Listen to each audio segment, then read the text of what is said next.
Magandang araw, gabi sa inyo. Collective. Love reading, person on your mind reading ulit tayo. Love reading, timeless ito kung kailan makarating sa inyo. Alamin lang natin ano ba itong mga energies, mga dapat mong malaman about this person, kung sino man itong person na nasa isip mo. Kakonect mo.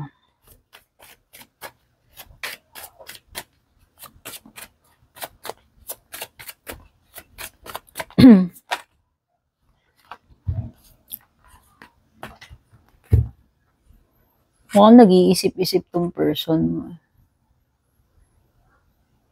Nasa-sense ko rito parang naghihintay siya ng naghihintay tong person na to na mag-reach out ka sa kanya, magparamdam ka.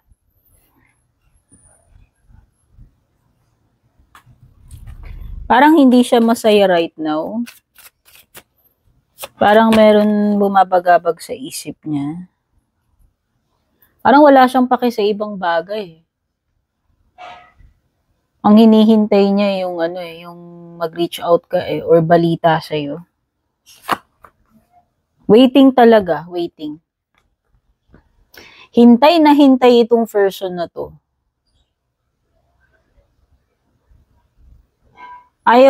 Itong person na to, parang nahirapan na siya Pwedeng pagod na rin siya, pero willing pa rin siya maghintay to the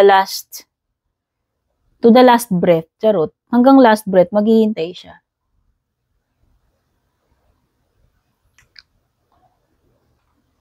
Sugatan tong person na to, na mo ba to, nasaktan na broken heart mo. Hihintay siya. Hindi siya interesado dun sa iba. Ikaw ang gusto nito. Kasi merong iba lumalapit sa kanya tutukain na lang niya yan aabutin na lang niya, pero hindi siya interesado. Ikaw ang hinihintay niya. Yung isip niya nasa sayo, hindi nandito. Kung meron man siyang mga nakakaharap ngayon na ibang person, kung may kakonect siya ngayon, hindi yun yung interest niya wala doon, nasa sayo. Yung fixation niya is nasa sayo.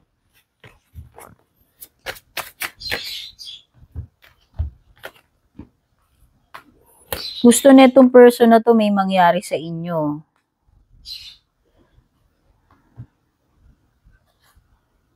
Naghihintay talaga, ayan na naman. Meron ding devil card, reversed. So bottom ng deck may you have Queen of Cups. Ikaw ang nito Ikaw ang gusto niya Hindi yung person na nandun ngayon nakasama niya, kakonect niya. Willing siya maghintay. Willing siya maghintay sa'yo.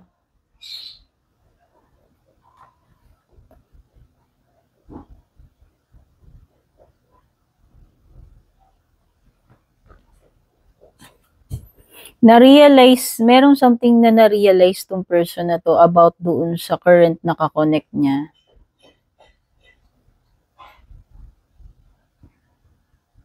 Pwedeng nadala lang siya ng temptation Pwedeng nadala lang siya ng temptation dun Kaya niya pinatulan. Hindi ko nga alam, parang mayroon ditong nabuntisan.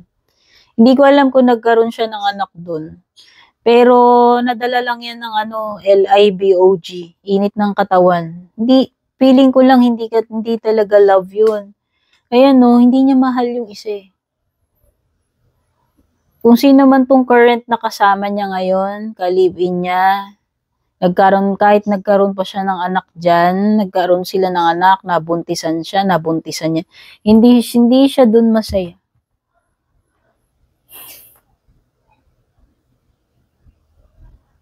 Wala siyang magawa. Nakasuspend ang mga bagay-bagay sa kanya. At ikaw ang naiisip niya.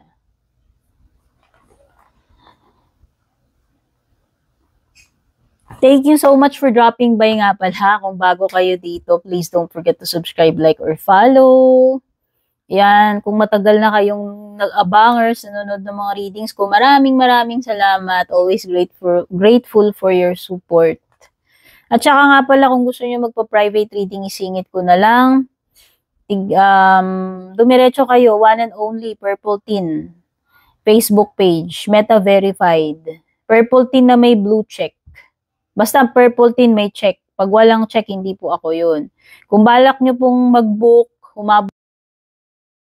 kasi limited slots na lang po yung kukunin ko ngayong December. Hindi po ako mag-overload ngayon para ma-enjoy ko yung Pasko. So, kayo po mismo mag-PM doon sa FB page ko. Kung sa YT kayo nanonood, sa YouTube kayo nanonood, hanapin nyo sa description, ilalagay ko yung link dyan.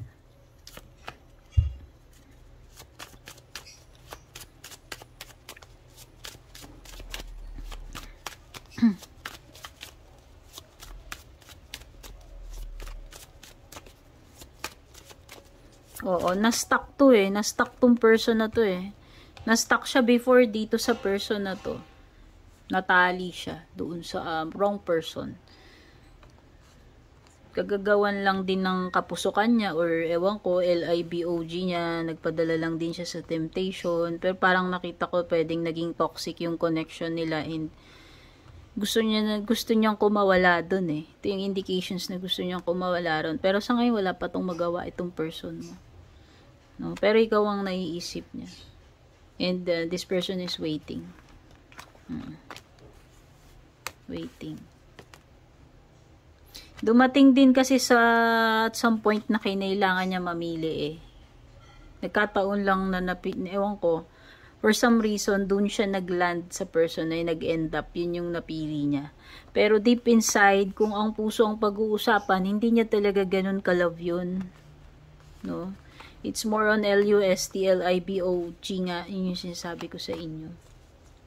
Or pwedeng inakit lang din kasi siya, hindi ko alam, pinikot ba, inakit, whatever. No?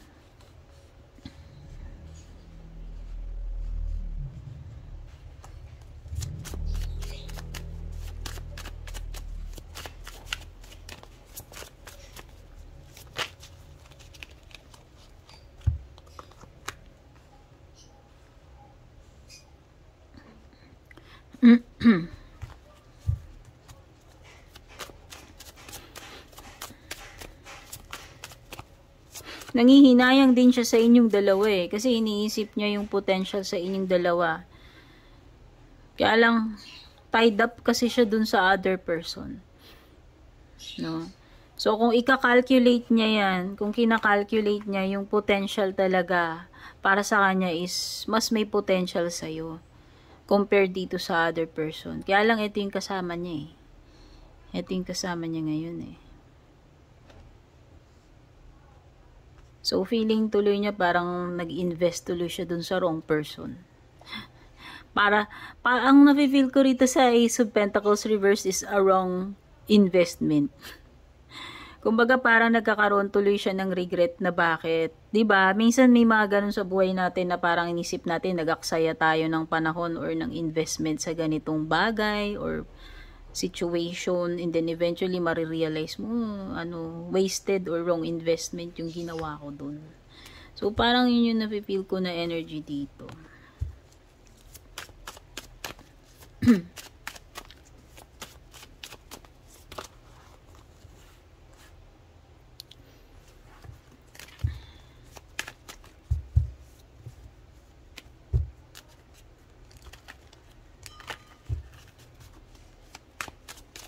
Oops.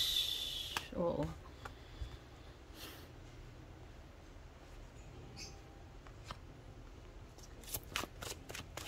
Humupa na rin naman eh.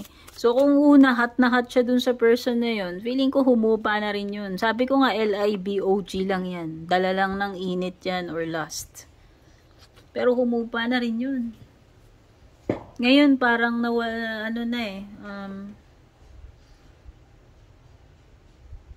nawala na siya ng gana rin dun sa other person. At saka ito yung sign na parang yung other person pwedeng nai-insecure na rin. Nakakaramdam na rin ng insecurity. Siguro nafe-feel niya rin na nagbago na rin yung tumabang na rin tong person mo dun sa isa, no? Siguro na kaya ito, pwede nga nagiging issues nila ngayon is jealousy, insecurity, no? Pwedeng nagkaka-issues na sila. Excuse me, nawawalan ako ng boses. Sorry.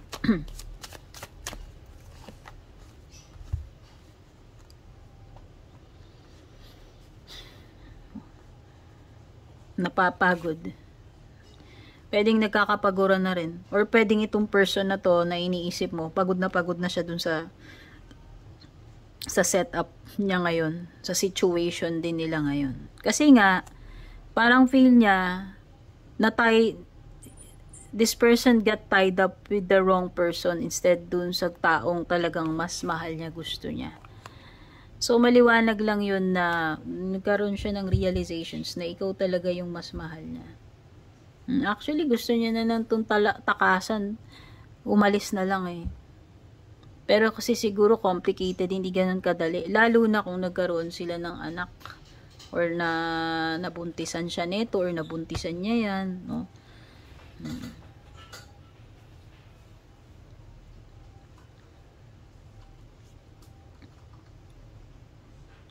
Oo, world card. So, siguro gusto na lang niya din na magkaroon na lang ng finality or closure.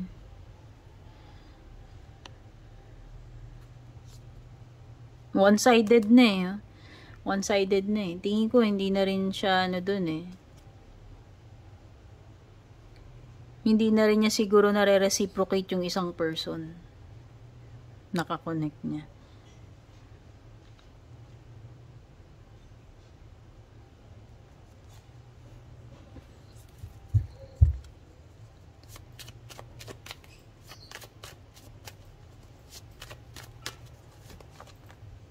Wala na talaga. Wala na. Parang bumaligtad na to. Parang habang tumatagal, nawawala ng gana yan. Wala na ring feelings doon.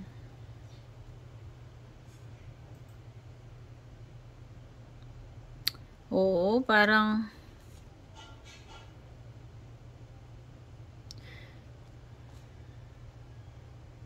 nawawala na siya ng gana. Ayan, no? Tsaka gusto. Ewan ko nga kung nag-aaway-aaway na rin sila eh. Baka napapadalas na rin ang away nila. Parang ito nafe-feel ko dun sa Magician reversed parang nagpe-play pretend na lang siya dun sa other person. Yun na lang yung nafe-feel ko. Parang pinaplastic na lang niya or hindi na rin siya nagiging truthful dun sa other person eh. Ayan o. Tatlo kayo dito sa situation.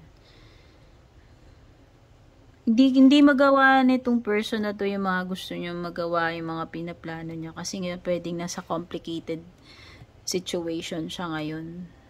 Dahil na-trap siya dun sa other person and may mga complications, lalo na kasi kung parang naging family sila, kung nagkaroon sila ng anak, no? But deep inside is hindi talaga yun yung totoong mahal niya, ikaw. Okay? So, ang nakikita ko rito, ito na yung mga tinanong ko, mga next na pwedeng mangyari. So, yun nga, nakikita ko habang tumatagal, nauubos ang pasensya, nasasaid na, no, wala na talagang feeling siya habang tumatagal, and parang ifine-fake na lang, nagpaplastika na lang din. And eventually, nakikita ko rin dito yung possibility na mag-away, maghiwalay din sila eventually. So, yung mga signs na meron dito, almost all suits nandito eh, no? So, may strong energy lang ng Capricorn, Pisces. Pero nandito lahat, may water, may air, pwede rin mga Gemini. Gemini yung malakas, Gemini, Capricorn, Pisces, Taurus, Libra.